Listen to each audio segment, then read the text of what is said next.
शेतकरी भगिनींनो आणि बांधवांनो, नमस्कार. आपल्या सगळ्यांची एक नेहमीची तक्रार असते की ऊसाला खत कमी नाही, मेहनत कमी नाही, पण तरीही ऊस हवा तसा जाड का होत नाही? हा प्रश्न आपल्या सगळ्यांनाच पडतो नाही का? हो, हीच ती अडचण आहे जी आपल्या सगळ्यांना सतावते. पण काळजी करू नका. आजच्या या माहितीमध्ये आपण एकही रुपयाचा खर्च वाढवणार नाही आहोत. उलट आपल्या कामातल्या काही छोट्या छोट्या चुका कमी करून ऊस नैसर्गिकरित्या जाड कसा करायचा हेच सोप्या भाषेत समजून घेणार आहोत. तर आज आपण या 6 मुख्य मुद्द्यांवर बोलणार आहोत. 90 दिवसांचा पाया काय आहे, खत आणि पाण्याचा योग्य वापर कसा करायचा, ऊसाचं निरीक्षण कसं करायचं, कोणत्या लहान चुका टाळायच्या, एक 90 दिवसांचा पक्का प्लॅन आणि त्यातून खरंच काय अपेक्षा ठेवायची. चला तर मग एक एक करून सुरुवात करू.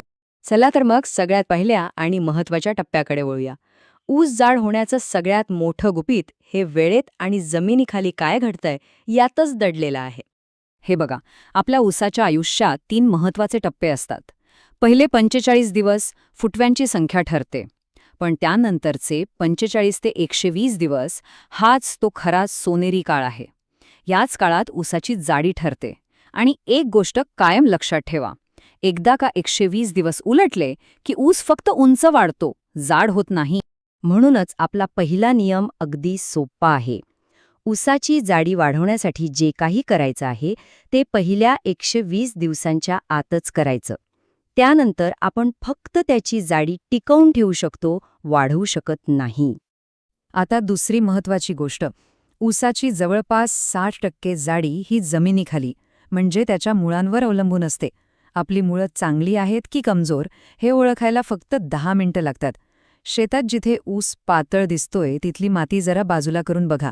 जर मुळं पांढरी शुभ्र किंवा क्रीम रंगाची असतील आणि त्यांना मातीसारखा वास येत असेल तर समजायचं की सगळं आलबेल आहे.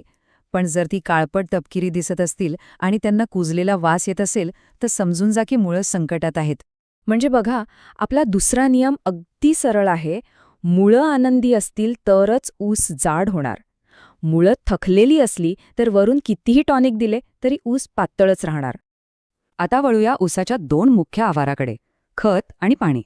पण आपण त्यांचा वापर फक्त वाढीसाठी नाही तर जाडी वाढवण्यासाठी कसा करायचा हे पाहणार आहोत. आपल्या मनात एक पक्का गैरसमज असतो की जास्त खत टाकलं की ऊस जाड होतो. पण तसं नाहीये. विशेषतः जास्त नत्र म्हणजे युरिया दिला की ऊस फक्त उंच वाढतो, पण आतून कमकुवत आणि पातळा राहतो. ऊसाच्या खोडाला खरी ताकद आणि जाडी देण्याचं काम पालाश म्हणजेच पोटॅश करतं. त्यामुळे खताचं प्रमाण नाही तर त्याचं संतुलन आणि देण्याची योग्य वेळ जास्त महत्त्वाची आहे. म्हणून खताच्या बाबतीतला आपला नियम आहे, जास्त खत टाकून ऊस जाड होत नाही, तो योग्य वेळी दिल्याने होतो. आता बोलूया पाण्याबद्दल. पाणी हे औषधासारखं आहे. जास्त झालं की विष बनतं. शेतात सतत पाणी साचून राहिलं तर मुळांना श्वास घेता येत नाही. ती अक्षरशः गुदमरतात आणि कुजायला लागतात. मग जाडी वाढायचं तर दूरच, ऊसच धोक्यात येतो. पाणी जास्त झालं की पानं फिकट पडून लोंबळ कळतात आणि कमी झालं की पानांची टोकं वळून ती निळसर दिसायला लागतात. हा नियम ऐकायला जरा विचित्र वाटेल, पण हाच खरा आहे. जेव्हा आपण पाणी देणं थांबवतो आणि 2 पाण्याच्या पाळ्यांमध्ये जमीन थोडी वाफशावर येते तेव्हाच मुळांना ऑक्सिजन मिळतो. आणि त्याच काळात मुळं अन्न उचलून ऊसाला जाड करण्याचं काम करतात. म्हणून ऊस पाणी दिल्यावर नाही तर पाणी थांबवल्यावर जाड होत. आता एक खूप महत्त्वाची कला शिकूया.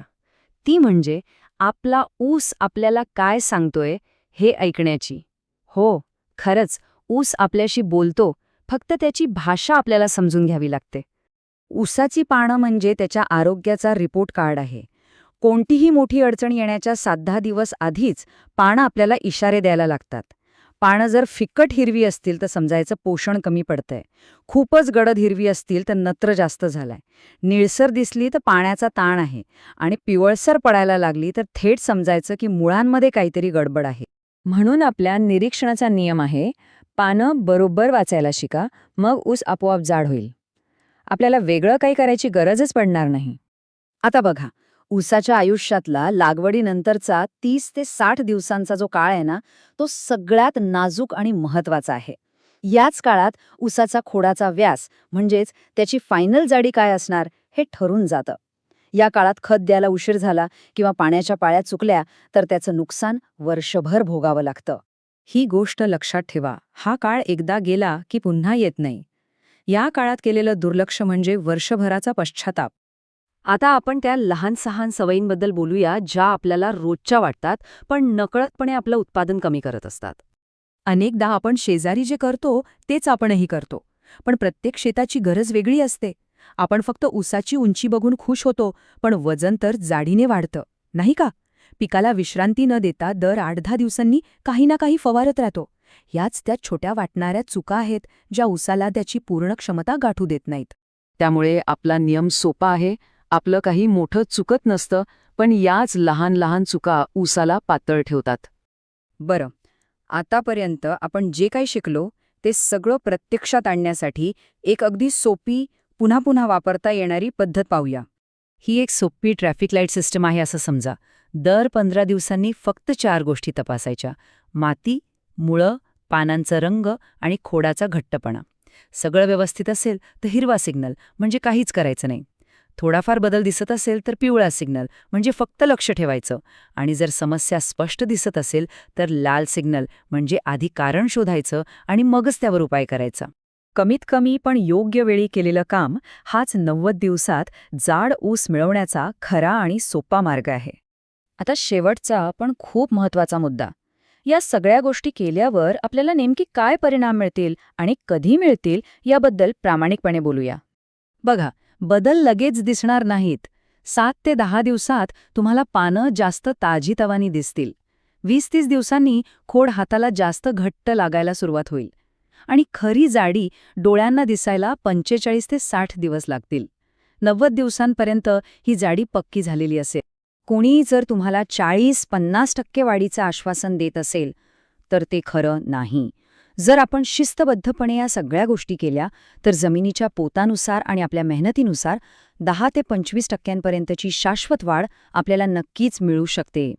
चला, तर मग या संपूर्ण चर्चेचा सारांश पुन्हा एकदा लक्षात घेऊया. पहिले 90 दिवस निर्णायक आहेत. मुळं आनंदी असतील तरच ऊस जाड होतो. पाण्याच्या 2 पाळ्यांमधलं अंतर खूप महत्वाचं आहे. खत प्रमाणापेक्षा वेळेवर देणं गरजेचं आहे. आणि सर्वात महत्वाचं म्हणजे कमी करा, पण जे कराल ते योग्य करा. ऊस पिकवणं म्हणजे फक्त शेती नाही, ती आपल्या कुटुंबाची जबाबदारी आहे. कमी खर्च, कमी चुका आणि योग्य वेळ हाच जाड ऊसाचा खरा फॉर्म्युला आहे.